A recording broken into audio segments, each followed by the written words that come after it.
Just how triggering are our phones when it comes to dopamine? Okay, great question.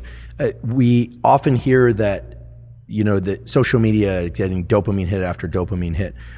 When we first get on social media for the first time or after a long period of time, the amount of dopamine that's released we think is quite substantial.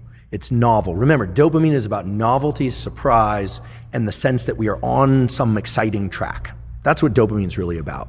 It puts us into states of readiness, anticipation, looking, seeking, etc., almost always for things outside the confines of our skin. Just to contrast it maybe for a bit more of a future discussion, serotonin does the opposite. When there's a lot of serotonin in our brain and body, typically it makes us feel satisfied, sated, and more quiescent, comfortable with what we have in our own immediate sphere and within us, right? The comfort of a good meal, the food you have, dopamine is about go, go, go. If you look at somebody who's high on cocaine or methamphetamine, it's all about pursuit, because that's a very dopaminergic drug. You look at somebody who's taken a drug, and I'm not suggesting people do this, but that really ramps up serotonin. Let's say a selective serotonin reuptake inhibitor, Prozac, Zoloft, et cetera. The side effects of those drugs, if the dosages are too high, lack of appetite, lack of libido, kind of meh about life, then so they'll adjust the dose down. That's because those are serotonergic drugs. So in general, when we are in pursuit of things, dopamine is quite high. So now you have to remind me your question, because I've set up the dopamine serotonin parallel. Smartphones. Cell phones, yes.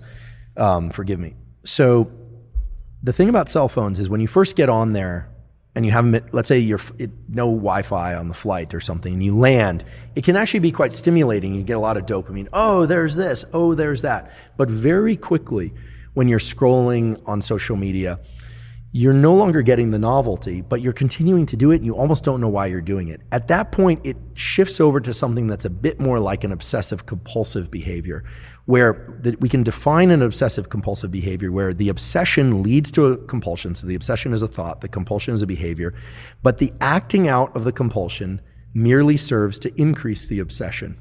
Right? This is very different than being obsessed with food or obsessed with cleanliness. There's no payoff. Right, exactly. There's no anxiety relief by carrying out the compulsion. With OCD behaviors, like scrolling social media, the dopamine quickly wanes, and then you find that you're just and we've all been there, you're scrolling, you're like, why am I doing this? This isn't that interesting. This isn't that interesting.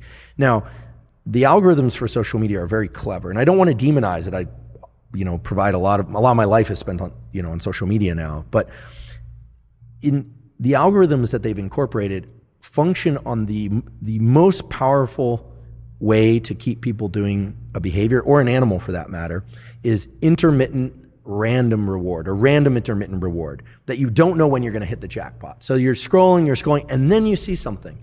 Typically, it's very high, in nerd speak, we'd say signal to noise. So if you're reading some interesting things, this came out in the news, this came out, and then it's all of a sudden a riot, or a person that is base jumping off a building, or, for people that are scrolling, looking at bodies or something like that, live bodies. Hopefully people aren't looking at dead bodies. But look, if something's very tragic, then that has this gravitational pull. And then what happens is you start getting the system working for that next dopamine hit that you don't know when it's going to come. It's just like gambling. So I look at social media as initially being very dopaminergic, driving reward, surprise, and excitement, but very quickly transitioning to something more like OCD and the kinds of behaviors where it looks, if we were to look at ourselves through the lens of an experiment like we would an animal experiment, we think that animal is sick. If you saw an animal digging in the corner, looking for a bone, the dog is looking,